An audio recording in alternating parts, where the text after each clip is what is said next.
What is pain? What is that suffering anyway? Suffering. Isn't suffering really about unfulfilled desire? I want to point to a woman who suffered greatly with unfulfilled desire. A woman who was once a great sinner, who, as Christian tradition tells us, became a great saint. It's the woman at the well. Look at page 1 in your study guide. This woman came to a well to draw water. Why? Because, well, she was thirsty. But that physical thirst is a sign of a much deeper thirst. And Jesus is always wanting to help us look at our deeper thirsts. He points to physical realities to get us to spiritual realities. What is this woman really thirsting for?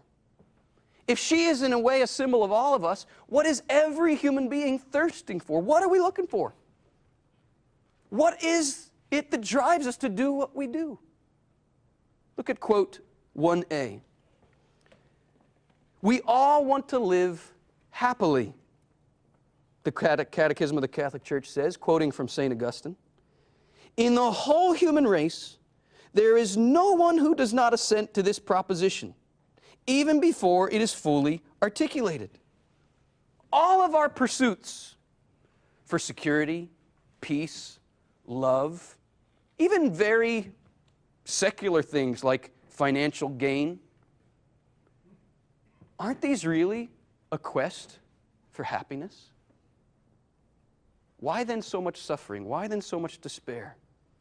Jesus wants to help this woman at the well, and all of us, to reorient our desire towards that which will really satisfy.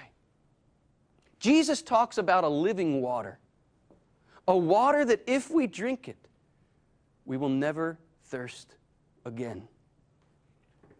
She's intrigued. She says, "Sir, give me this water, that I may no longer thirst, nor need to come back to this well to keep drawing water." She's still got it on the physical plane here. She thinks this is some physical water that if she drinks it, she won't have to come back to the well and dip her bucket in. Jesus says, no, it's deeper. It's deeper. We're not looking for this new car. We're not looking for this raise at work. All those are fine and good. We're not looking to make $1 million. Maybe we are, but if you think that's really going to satisfy your desire, you're wrong, you're mistaken. Every single human being, we yearn for something infinite. We get ourselves in trouble when we think finite things will satisfy our desire for infinite things. You know what it's called when we try to suck infinity out of finite things? It's called addiction. Why? We're created for something infinite. We say, this is what I want. We grab hold of it, we consume it, we take it, whatever it is, and it doesn't satisfy. So what do we think? Oh, I know what I need. I need more of it. So we get more of it, and it still doesn't satisfy. I know what I need more of it. So we take more of it. Still doesn't satisfy, so we go for more, and that's addiction. You see, when we treat finite things, whether it's money or possessions or accolades or praise, when we treat these finite things as our ultimate satisfaction, they become idols in our lives. What's the very first commandment in the 10 Commandments? I am the Lord your God. You shall have no other gods before me. Do you know what God is really saying there to us?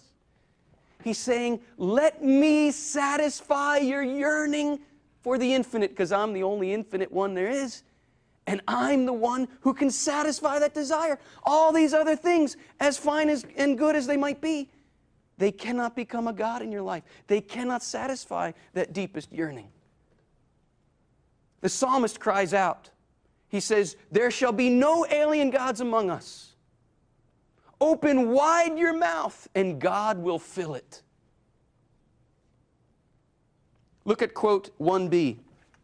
The natural desire for happiness is of divine origin, the Catechism says.